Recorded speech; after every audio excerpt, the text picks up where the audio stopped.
उत्तर प्रदेश सरकार लगातार विकास को बढ़ावा दे रही है। ये विकास हर क्षेत्र में किया जा रहा है, शिक्षा का क्षेत्र हो, चाहे स्वास्थ्य का क्षेत्र हो, चाहे सड़क एवं परिवहन का क्षेत्र हो। इसी क्रम में संगीत को भी उत्तर प्रदेश सरकार द्वारा लगातार बढ़ावा दिया जा रहा है।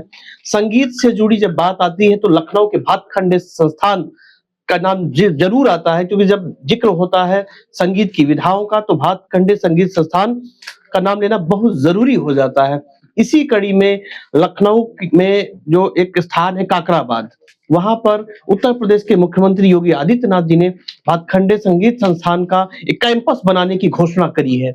और इसीलिए हमारी सरकार ने निर्णय किया है, हमने यहाँ पे लखनऊ में, यहाँ के काकराबाद लखनऊ में लगभग 6 एकड़ भूमि इस विश्वविद्यालय को प्रदान की है, जहां पर विश्वविद्यालय के नवीन भवन की स्थापना होनी है। और नवीन भवन के लिए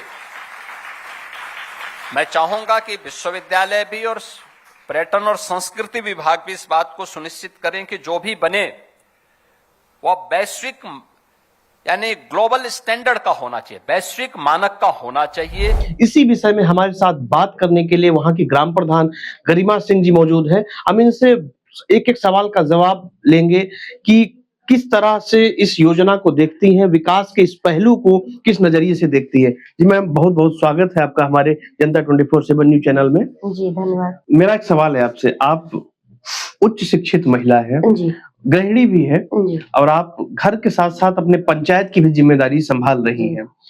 और उच्च शिक्षा हासिल करने के बाद आपको राजनीति में आने की प्रेरणा कैसे मिली? जनता की सेवा को आप किस हिसाब से देखती हैं? वह एक स्त्री होकर के महिलाओं के लिए क्या आप संदेश देना चाहती हैं? कैसा आप माहौल महिलाओं के बीच में बनाना चाहती हैं? देखिए, सबसे पहले तो मैं आपको ये बताना चाहती हूँ कि राजनीति में आने की प्रेरणा हमें हमारे पूर्वजों से मिली है। मेरे ससुर जी प्रधान रहे और मेरे जो बाबा ससुर थे वो भी प्रधान रहे, तो उन्होंने निरंतर जो है कार्य गांव में किया। उसके बाद जो है जब ये सीट हुई सामान्य, तो मैंने भी सोचा कि हाँ, कुछ किया जाए गांव में, जिससे गांव का विकास हो। और जैसा कि ये हमारी भाजपा सरकार महिला सशक्तिकरण को निरंतर बढ़ावा दे रही है, तो महिलाओं को भी अपने हर एक घर की महिला को सशक्त होना बहुत जरूरी है। तो इसीलिए मैं बाहर निकली, और क्योंकि एक महिला थी, चुनौतियां तो बहुत सारी आई, लेकिन हाँ, जिसमें चुनौतियों में मुझे मेरे पति का पूरा सहयोग मिला। और मैं हर एक क्षेत्र में जैसे स्वास्थ्य को लेकर के, शिक्षा को लेकर के या साफ सफाई को लेकर के मैं गांव का चौमुखी विकास करना चाहती थी। और ये तो नहीं कह सकती हूँ कि मैंने हाँ पूरी तरीके से सही किया, लेकिन गलत भी नहीं किया।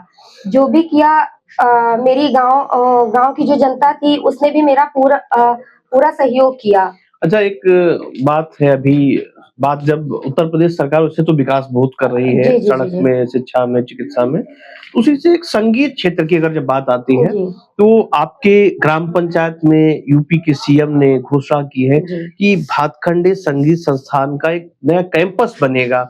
इसको आप किस नजरिए से देखती हैं, क्या कहना चाहेंगे इस पर? हाँ जी, इसको लेकर के ये मेरे गांव के लिए और मेरे गांव के जो मेरा क्षेत्र है उसके लिए बहुत गर्व की बात है कि माननीय मुख्यमंत्री जी के द्वारा मेरे ग्राम का नाम उनके मुख के द्वारा लिया गया।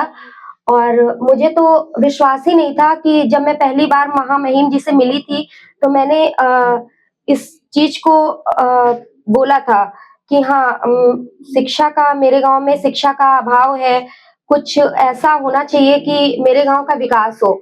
जितने भी प्रधान है, नाली, खड़ंजा, सड़क, ये तो सब प्रधान बनाते हैं, लेकिन मैं कुछ हटकर करना चाहती थी। हाँ, तो उसके बाद मैंने प्रस्ताव दिया, जो मुझे जरा सा भी यकीन नहीं था, लेकिन हाँ, मेरा प्रस्ताव जो है माननीय मुख्यमंत्री जी के द्वारा स्वीकार किया गया और उसको मेरे गांव को एक नई पहचान मिली और मेरे गांव को अभी जैसे बात की जाए, क्या आपकी संगीत में कोई रुचि थी कभी? जी हाँ, मेरा सब्जेक्ट संगीत ही रहा है अ, मैंने जो 12th की पढ़ाई की है उसमें मेरा म्यूजिक वोकल सब्जेक्ट रहा है। जी। जी, तो लेकिन हाँ, मैंने आगे कंटिन्यू नहीं किया क्योंकि शादी हो गई उसके बाद फिर मैंने सोचा हाँ, बीएड कर लिया जाए, लेकिन अब कोई नहीं, ये तो कभी कर सकती हूँ, अब तो मेरे गाँव में ही संगीत। अभी आपको लगता है कि यहाँ संगीत का न्यू कैंपस बनेगा, जी। तो किन-किन लोगों को राहत मिलने की उम्मीद है, जो संगीत प्रेमी लोग हैं, जो संगीत सीखना चाहते हैं, उस दिशा में कहीं न कहीं तो ऐसा लगता है कि ये सराहनीय कदम है। आप किस नज़रिए से इस कदम को देख रही हैं? जी। देखिए बहुत बच्चे जो होते हैं उनके अंदर कुछ ना कुछ टैलेंट छिपा होता है। लेकिन हाँ, गाँव में ऐसा होता है कि बहुत दूरी होती है क्योंकि जो भातखंडे विद्यालय है, ये मेरा कैसरबाग में था। तो उस काफ़ी डिस्टेंस था, लोग बच्चे हैं, गाँव में तो इंटर तक भी पढ़ाई जो पेरेंट्स होते हैं वो नहीं भेजते हैं। लेकिन हाँ, अब कई क्षेत्र के लोग बाहर के लोग, दूसरे शहर के लोग, मेरे गाँव के खुद के लोग अपने ही गाँव में संगीत सीख सकेंगे।